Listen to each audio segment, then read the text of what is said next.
So I made a huge mistake, and that is why I'm not actually going to be fully reviewing Bravely Default Flying Fairy HD Remaster for the Switch 2. I will go over it, and I'll even go over the big mistake I made.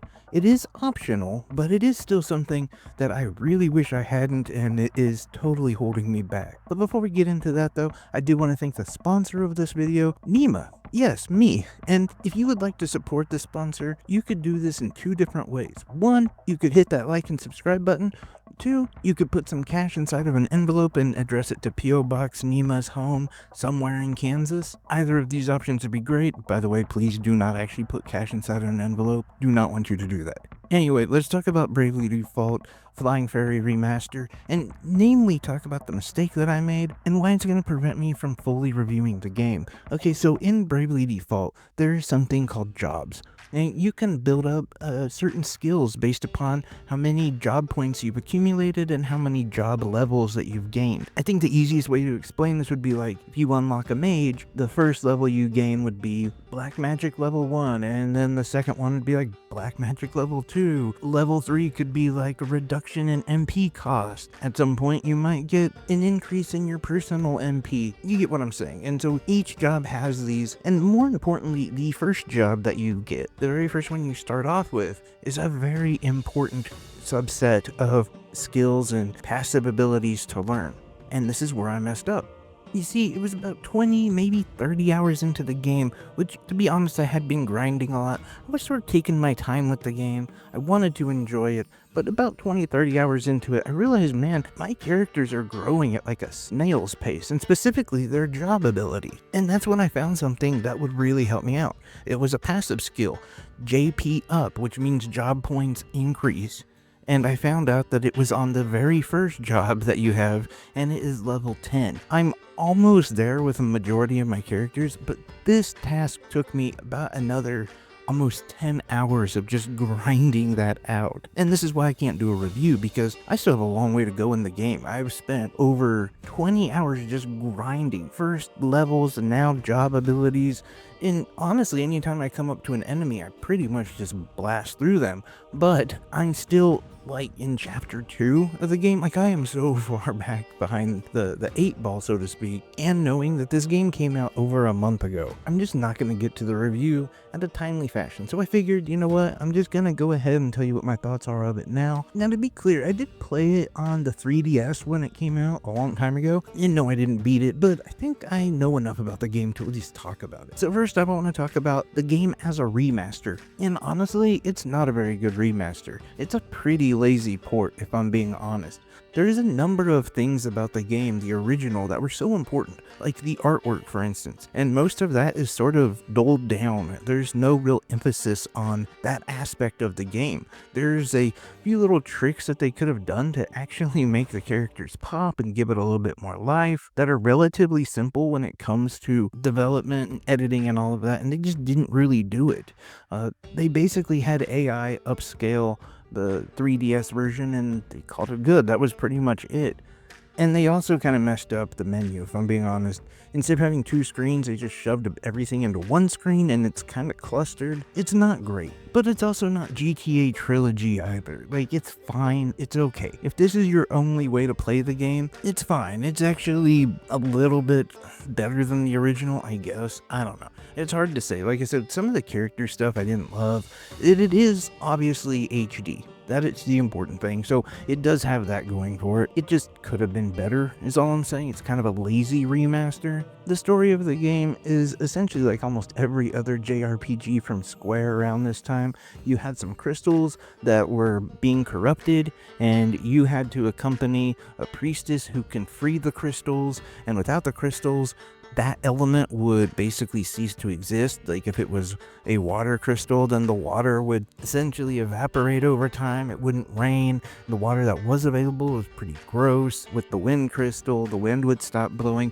basically it would make the planet inhabitable, and so essentially, just to save all life on this planet, you and the Vestal, or the priestess if you will, are gonna have to go and clear the miasma off of the crystal and, free it from the corruption so that it can thrive again. At the same time, you are being hunted down by this crazy militant group who is trying to hunt down these crystal priestesses, and there's only 2 left in the world, the one that you're traveling with and another one, so you really have to protect her. And as this really is the main overarching story, there is actually a lot more to the game than that. In fact, many times I found it to be one of those games where I'm running off on a side quest, I'm doing some other stuff, and I kind of forgot about the whole crystal thing. Like, it's still there in the back of my mind, but these side quests or some of the other content is so good and so captivating that I'm more caught up in that. And there is some really deep storylines that happen, especially with like the sub quests or side quests, whatever you want to call it, that actually go pretty hard, which I really appreciated. There's some very evil stuff that happens, I don't want to tell you, but it's really good in that aspect. Now, the main story is honestly a little cookie cutter, but that's fine.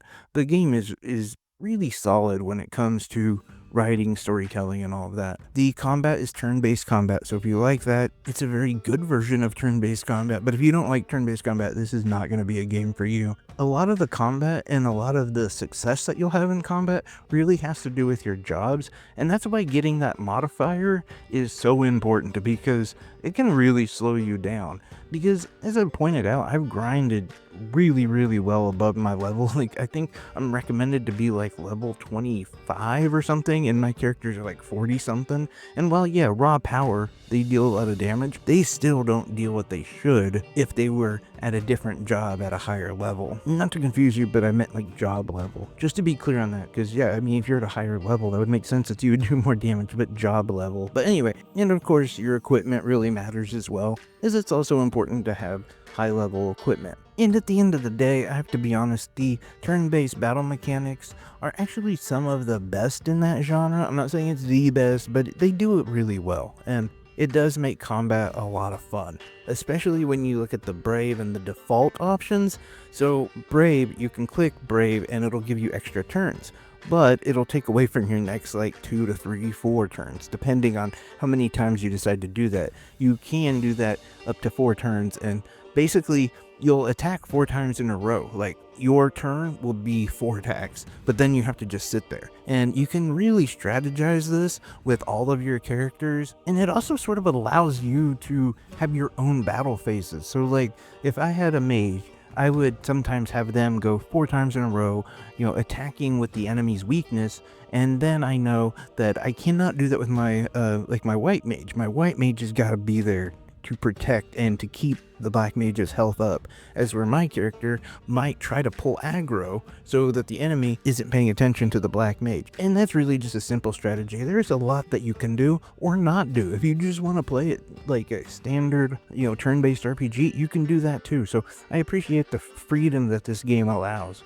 Another thing that they added with the Remaster edition is these mini games. There's 2 of them, and there is actually a good reason to play them, is you'll collect this currency, and you can actually purchase really powerful weapons from this like little shop that is within the mini game area. And if I'm honest, the mini games are actually kind of cool. In one of them specifically, you actually use the Switch 2 Joy-Cons as a mouse, and you're flying the plane, like the ship that you guys use, and there'll be like different obstacles that you got to do, and there's a bunch of commands coming in and out. I will say though that I did learn, and this is maybe something for any Switch 2 users, the mouse mode really starts to hurt, at least my wrists, like relatively quickly. So, I don't know, it's just something you might like mess around with before you get that new game that's coming out, Drag Race or Drag Drop or whatever it's called. But this does take me to my final point, and that is the fact that I do think that this game should be on the Switch 1.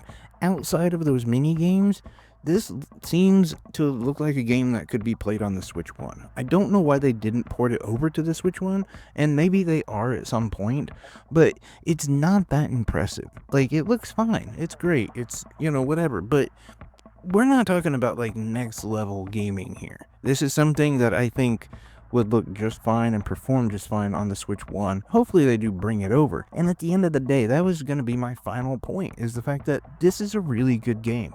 And it was a really good game on the 3DS as well. Nothing really changed about it. Very, very few upgrades. And I personally would say, unless you're like a huge fan of the series, I don't really think you need to double dip if you already own it on the 3DS. Now, if you don't, I'd definitely check it out. It's really awesome.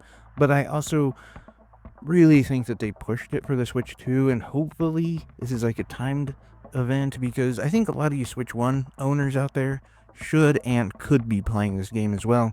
But ultimately, so far, where I'm at in the game and my thoughts on Bravely Default in general, if you are a JRPG fan, I would definitely recommend this game. It's a great game from a great series, even though sometimes it might be a little corny. It's still awesome, and I would personally give it like an 8.7 out of 10, but I also do love JRPGs, so let me know what your thoughts are. Have you heard of this series? Is this one that you want to get into? Is this one you've already played before? Do you think this will get released on the Switch 1? I don't know. Any and all of your thoughts down below in that comment section are much appreciated. I love each and every one of you. Take care, everyone. Bye-bye.